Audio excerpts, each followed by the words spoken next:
tadi Mas Abi mengatakan untuk produk Mas Abi yang non food itu ada test lab begitu ya? Quality control. Ya, quality control. Itu untuk produk yang bukan makanan, bukan food and beverage.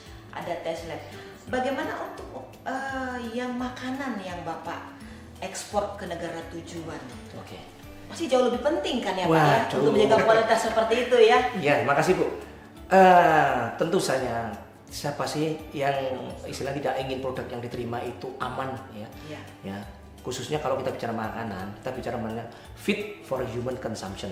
Kata kuncinya fit for human consumption. Artinya apa? Itu memang cocok untuk dikonsumsi manusia. Yang bukan makanan saja, bayarnya sudah ngomel. Iya. Ngikutin itu namanya tes lab. Sangat menjaga kualitas begitu. Apalagi makanan. Nah, kalau misalkan bayar rewel, itu suatu hal yang lumrah. Kalau kita bisa quality loh ya. Jadi biasanya tesnya itu melalui COA makanan. COA. Ya COA, COA ya. Ya Certificate of Analysis. Oke, ada sertifikatnya ya Pak? Certificate Analysis. Nah itu sama ya. Nah kalau kita juga ini lembaga tes juga, kalau biasanya dari istilah Skovindo ya. ISCC kalau nah itu mungkin lembaga asing. Ya, Kami bisa dilakukan dengan Skovindo bisa. Ya, Skovindo. Terus kemudian dari Skovindo ini patokannya, kemudian perusahaan mengeluarkan COA. Ya. Jadi tidak bisa perusahaan mengklaim dirinya sendiri untuk menyatakan bahwa barang ini seperti apa yang dinyatakan orang lain tanpa endorsement dari badan yang bersertifikasi. Ya, ketiga istilahnya. Ini menarik sekali. Ternyata mereka harus memiliki sertifikat yang dikeluarkan oleh lembaga yang menjamin begitu kualitas produk. Nah, apakah ini salah satu strategi Bapak untuk terus menjaga kegiatan bisnis Bapak tetap stabil, berkelanjutan? Oke, sebelum saya menjawab itu Bu ya, saya akan jawab nanti.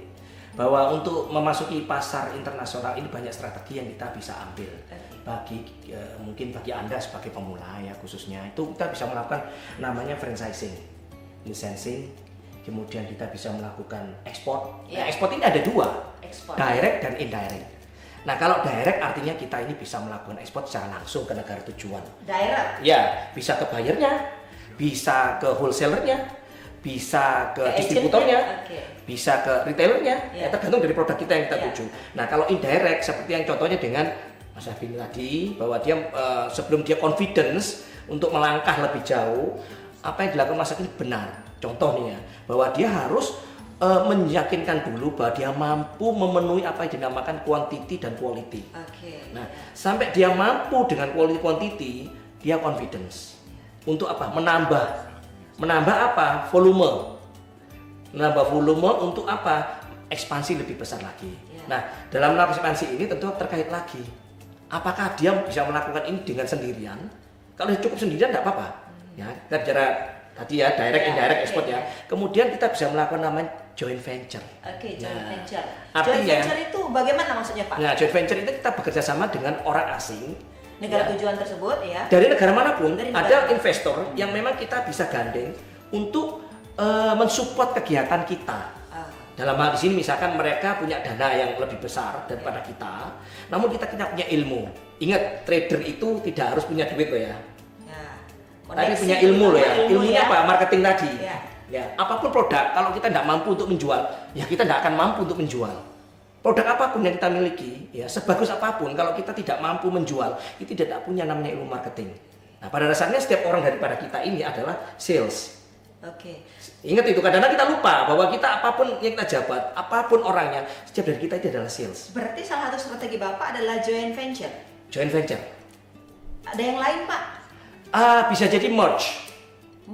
Ya, merge itu menggabungkan. Menggabungkan ya. Dengan kekuatan yang berbeda untuk menjadi satu kekuatan yang dahsyat.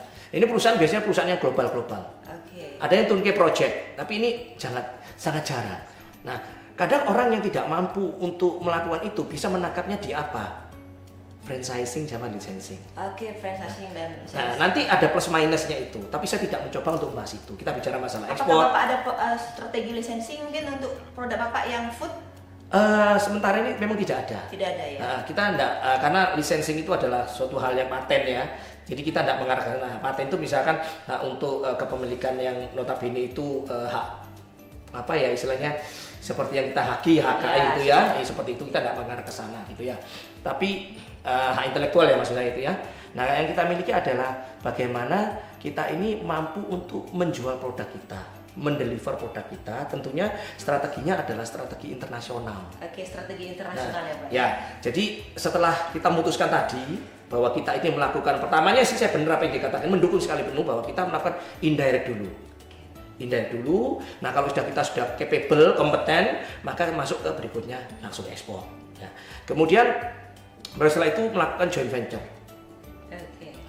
Joint venture. Nah joint venture ini sebetulnya kadang tuh dianalogikan secara kompleks bahwa kita harus dia punya duit berapa, kita punya duit berapa. Nggak seperti itu. Artinya begini, kita bertindak sebagai agent daripada buyer di luar negeri. Okay. Bisa melakukan namanya beli putus. Yeah. Sebenarnya kan tanpa terasa ini kita mengarah ke sana. Kalau nanti terjadi kecocokan, kita bisa kok untuk bisa lebih jauh melangkah. Karena pada dasarnya untuk orang percaya itu dilakukan dari hal-hal kecil dulu. Setelah menginjak kepada kami nih, itu kan hanya kepada kami. Maka joint venture itu kita ambil. Kemudian strategi internasional adalah kita membeli pada produsen-produsen yang memang produknya ini cukup berkualitas, speknya jelas, ya toh, bahannya jelas, warnanya semuanya jelas. Apalagi mereka sudah bersertifikasi internasional. Walaupun ya Bu, walaupun memang teorinya seperti itu harus berstandar internasional ISO, tapi tidak menjamin bahwa walaupun ISO sendiri itu juga lebih bagus. Okay. Saya menyaksikan sendiri soalnya. Berarti Bapak ini sebagai trader, agent mengumpulkan produk-produk bukan hanya dari lokal tapi juga dari negara-negara luar, kemudian Bapak kirim ke luar negeri ya, ke negara tujuan, betul, ke retailer, betul, ke wholesaler, ke distributor-distributor ya Pak ya. Betul. Berarti memang Bapak memiliki peran yang cukup banyak ya. Kalau saya melihat Bu ya, di sini memang tugas seorang trader memang dikatakan enteng-enteng, dikatakan berat-berat. Ya, entengnya itu kita memang kita nggak memberikan biaya karyawan. Ya. Tidak memiliki biaya tetap tadi, biaya listrik, air, ya, pajak itu memang. Tetapi yang membuat kita pusing itu kadang-kadang kita notabene produk kita itu mengambil dari orang lain. Jadi gini, apa yang dijelaskan oleh Pak Ajun tentang ekspor adalah menurut saya sangat kompleks sekali dan itu kalau di wawancara saya, pengalaman saya masih cukup minim. Jadi di sini strategi yang akan saya bagikan adalah bagaimana proses saya dari awal, dari nggak tahu apa-apa, hanya sebagai supplier saja di salah satu perusahaan, hingga sampai bisa ekspor meskipun masih pakai buyer lokal. Jadi awalnya branding kita itu, perusahaan kita adalah PT Limbahku Integritas Utama. PT Limbahku Integritas, nggak pakai HAU. Limbahku Integritas Utama ini. Jadi awalnya saya jalan 3 orang Bu. Semuanya ini tim saya parkir dulu juga. Dimana kenapa sih saya bisa mau untuk mencari minyak jelantah untuk disuplai ke perusahaan di Sidoarjo adalah kesusahan dana Bu, kepepet. The power of kepepet.